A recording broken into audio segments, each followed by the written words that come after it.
آقای ویلیام مورگان رئیس شرکت مکتل، شرکت مخابراتی مکتل نیویورک، 250,000 دلار برشکست.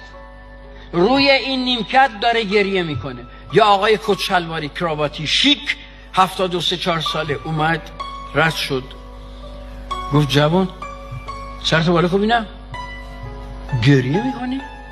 تو یه جوان داری گریه میکنی؟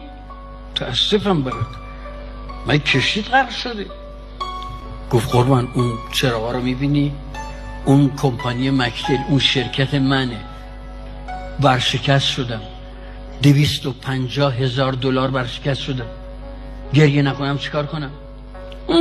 250,000 دلار داری گریه میکنی؟ جوان 28 ساله دست کرد تو جیبش، دست چکی رو در آورد.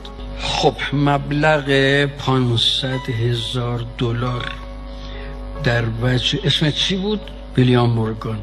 چک رو نگاه کرد، یه مرتبه دید زیر چک امضا جان دی راکفلر. گفت پسرم دارم بهت میگم برو سرپای خودت بیست، سال آینده این چک رو همین موقع همین ساعت به من بده، قبوله؟ گفت آقای راکفلر من به تو قول شرف میدم تا جایی که بتونم 1 سنتشو خرج نمیکنم. فردا رفت سراغ 5-6 از طلبکارا، گفت به من یه چند ماه وقت بدید. مهلت گرفت، شرکت رو بازسازی کرد. ویلیام مورگان ظرف 9 ماه شرکت رو بازسازی کامل، تمام بدهی‌ها رو پرداخت کرد.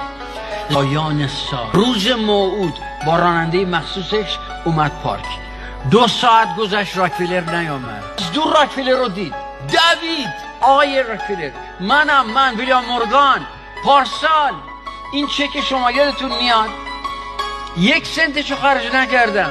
یه خانمی زد پشت کتفش گفت آقا عذر میخوام چیکار داری میکنی؟ گفت خانم دارم از آقای راکفلر تشکر میکنم. گفت ببخشید ایشون راکفلر نیست. راکفلر نیست؟ کیه؟ گفت آقای محترم پشت این پارک یه بیمارستان روانیه، ما بعضی از بیمارهای روانی رو گاهی اوقات میاریم تو پارک اینا استراحت قدمی. این آقا همیشه فکر می‌کنه راکفلره، تو جیبش هم یه دسته چکی به هر کسی میرسه یه برگ چک میده.